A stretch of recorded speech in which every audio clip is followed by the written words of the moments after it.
અંકલેશ્વર વિસ્તારમાં ઐતિહાસિક ન ભૂતો ન ભવિષ્ય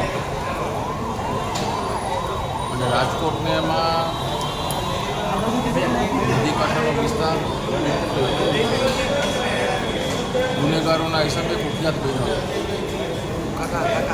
અને રાજકોટ કોર્પોરેશને અને સરકારે ભક્કમ નિર્ણય લઈ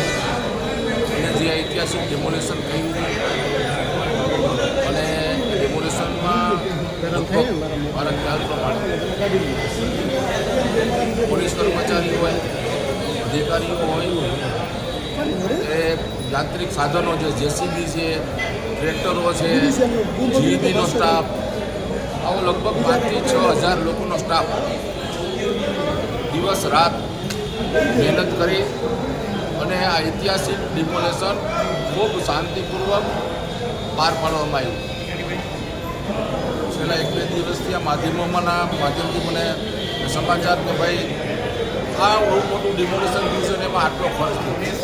થયો, પરંતુ મેં મારી જાતે થોડુંક જે કંઈ પેપરોમાં વાંચ્યું, કોઈ અધિકારીઓ સાથે મેં પણ એક અધિકારી સાથે ચર્ચા પણ કરી કે એમાં વિષય શું છે, પરંતુ જે રીતે આ વિષયને બહુ મોટા પ્રમાણમાં ઉછાળવામાં આવે છે એ વિષય એવો નથી. ક્યાંક નાનું મોટું બીજું એ જે તે સમયે ટેન્ડરની પ્રક્રિયાથી થયેલી વસ્તુ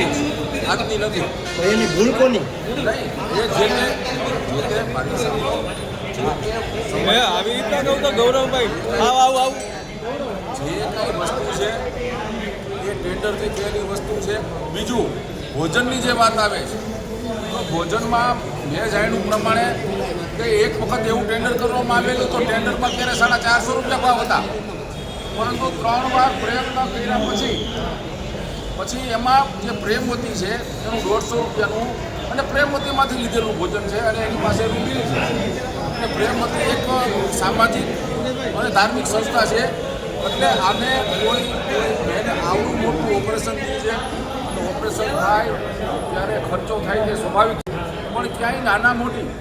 કોઈ નીચેના કોઈ અધિકારી કે કર્મચારીએ આવી કોઈ જે રીતે કરી હોય તો એની ઉપર સંપૂર્ણ તપાસ કરીને પગલાં લેવામાં આવે. ધારાસભ્ય તરીકે જેમને આપણી સામે બોલ્યું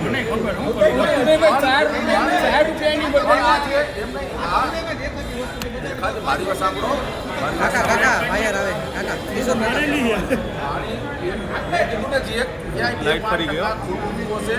એની ઉપર કાર્યવાહી થવી જોઈએ. બાકી તમને કહું આટલા લાખ હજારો કર્મચારીઓ કામ કરતા હોય, દિવસ રાત એની જમવાની વ્યવસ્થા, એની બીજી વ્યવસ્થાઓ એ તંત્રએ શાંતિપૂર્વક પાર પાડી. આ વાત ખૂબ મોટી છે અને આને કોઈ પૈસામાં પાણીમાં જોવો. મારી સાંભળો,